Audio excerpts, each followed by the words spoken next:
Alors, j'ai deux questions. Une question pour l'Estonie. Est-ce que cette personnification de la nation estonienne sous une forme féminine était accompagnée par l'émergence d'un mouvement féministe, comme ça se passait en Finlande, par exemple, avec Minna Kant et avec bien d'autres? Et alors, une question également pour la Lituanie. Est-ce que ce romantisme national paradoxal est actuellement totalement déconstruit, ou est-ce qu'il a encore sa part dans l'identité nationale lituanienne actuelle?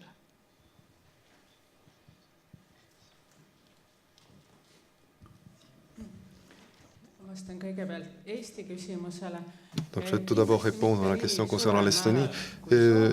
Pas autant qu'en Finlande, pour le mouvement féministe. On ne peut pas dire ça. Cela a eu lieu un peu plus tard qu'en Finlande.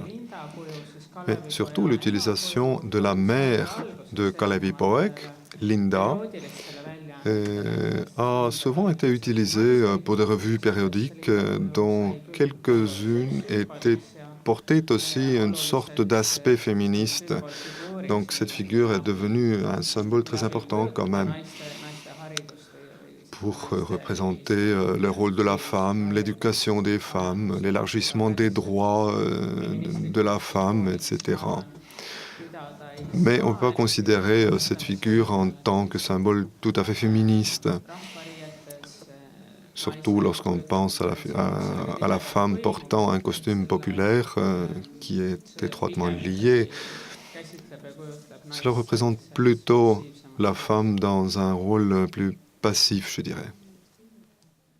Dans la question tout à l'heure de Julien Guélin et de Lashpletsis, donc le symétrique de Kalevi Poeg pour la Lettonie, en effet, lorsque nous avons regardé les tableaux, et peut-être Ginta souhaitera intervenir, mais je n'ai pas trouvé de représentation de ce héros qui soit d'une part concordante sur le plan de la chronologie avec la définition même élargie du symbolisme, et d'autre part, je n'ai pas trouvé d'œuvre, disons, vraiment esthétiquement aussi puissante et aussi significative que ce que l'on trouve chez Kallis ou Triik, par exemple.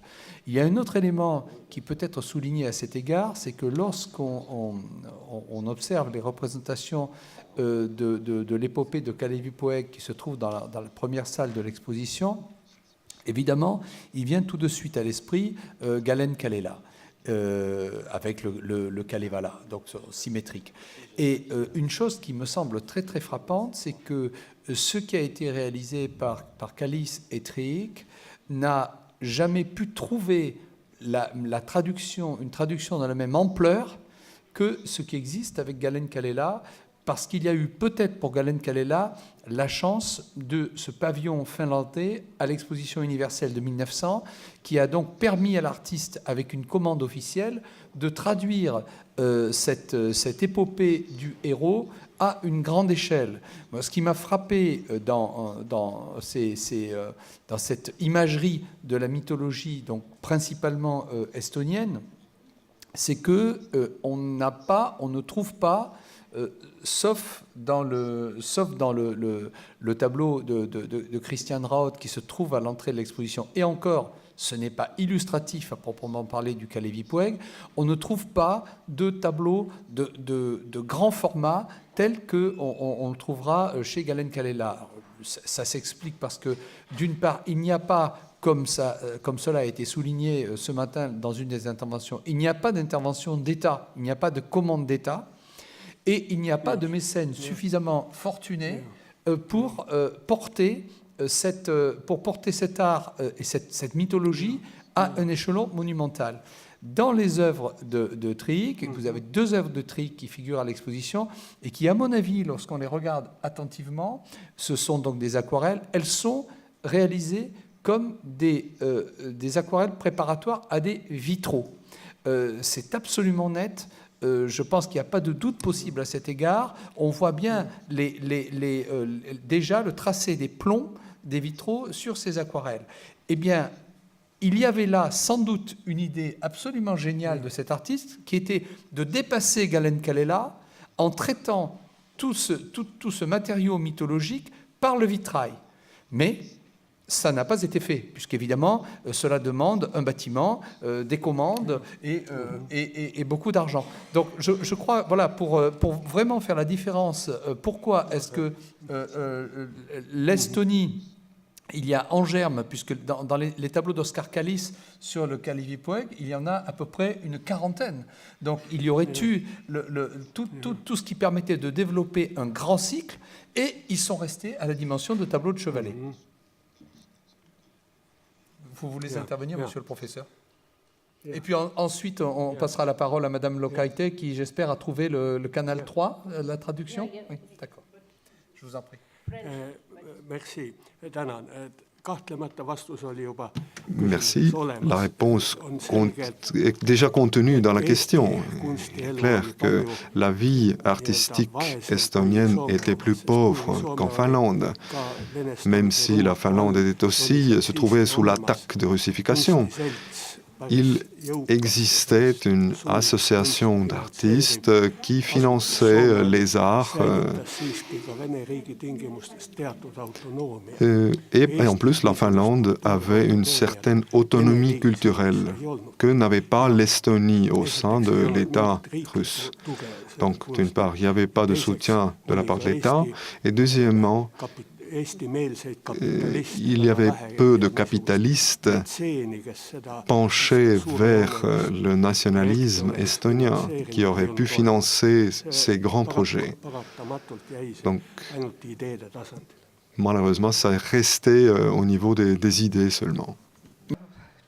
Taip, aš manau, kad šitas reiškinys 20-ojo amžiaus. Je pense que ce phénomène parle et caractérise l'identité nationale du début du XXe siècle. Oui, c'est ce que je pense. Merci. Y a-t-il d'autres questions? Oui, madame. Pour les 3 pays, je suppose qu'il y avait également une transversalité avec les musiciens, en particulier sur les légendes et sur les...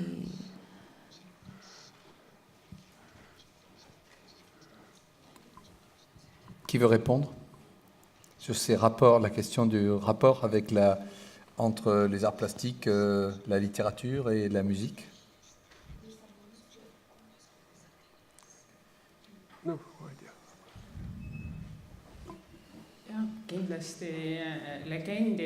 Oui, certainement. L'utilisation de la mythologie, des légendes dans la musique était un des moyens très importants pour renforcer l'identité nationale et construire l'identité nationale au début du XXe siècle. Personne d'entre nous n'est expert en musique. J'ai l'impression pourtant que dans la musique, aux côtés de l'histoire mythologique, ce qui était plus important, c'était la musique populaire et son utilisation par les compositeurs, tout comme l'ont fait les arts visuels. Donc, les compositeurs également ont repris des éléments de la musique populaire, du folklore, pour créer leur propre style. Pour l'Estonie, on peut dire que les grandes formes musicales, l'opéra, etc., sont développées plus tard. Et tout au début, les compositeurs ne se penchaient pas vraiment à la figure de Kalevipoeg ni à l'histoire préhistorique, les Vikings estoniens, etc. Leur lutte contre les croisés allemands, etc. Oui, alors que Sibelius le fait avec Kullervo. Je crois que Madame Laukaite, vous avez quelque chose à dire. Je voudrais dire qu'une des œuvres les plus importantes de Čiurlionis, c'était le poème musical Jūratė et Kastytis. Donc, c'est le poème qui s'inspire du folklore lituanien, du conte qui raconte l'histoire de deux êtres humains qui vivent sous l'eau en mer Baltique. Donc, c'est une légende mythologique dont s'est inspiré Čiurlionis pour créer son poème musical. Son poème.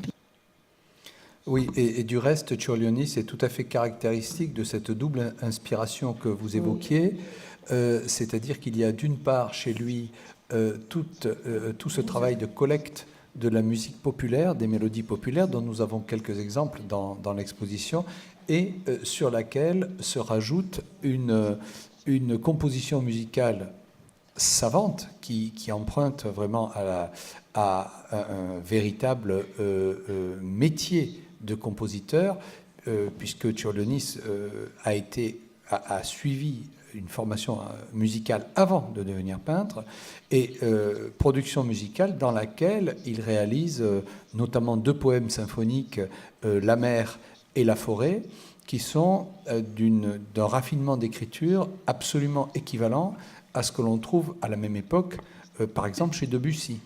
C'est-à-dire que donc il y a cette double appartenance. D'une part, chef de chœur. D'une part, il est chef de chœur, et là, il dirige des chœurs populaires, et il y a ce grand intérêt de sa part pour la musique populaire, les fondements populaires de la musique, et d'autre part, l'aspect musique savante, symphonique, peut-être plus cosmopolite, dans laquelle on le trouve vraiment, il jouxte de très près les problématiques de la tonalité, telles qu'on les trouve chez Richard Strauss et Debussy à la même époque.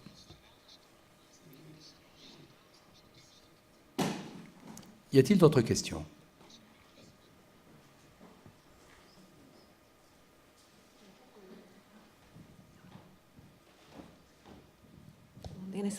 Ginta. Est-ce que je peux parler en letton? Oui, j'aurais plutôt une question, plutôt une remarque pour continuer ce qui a été dit par mon collègue M. Kalnac. Il était question de l'âge précis, de ce symbole. Si nous parlons des aspects visuels, pour nous, il y a une confirmation pour, et dans ce cas-là, c'est notre musique populaire, notre art populaire. Mais de l'autre côté, nous avons aussi une affirmation, une confirmation contre. Et là, notre symbole est l'âge précis. Par exemple, dans les années 80, l'âge précis était le symbole qui nous permettait d'exprimer les sens sous-entendus qu'on ne pouvait pas énoncer à voix haute. Par exemple, pendant l'époque soviétique, nous avions des aspirations pour la liberté et nous reprenions le récit de l'âge précis, de cette épopée de Pompurs, pour annoncer, pour dire que nous voulons devenir libres. Et donc, ce symbole de l'âge précis agissait au sein d'un monde non matériel, tandis que le folklore était plus la facette visible. Merci. Merci. D'autres questions dans la salle?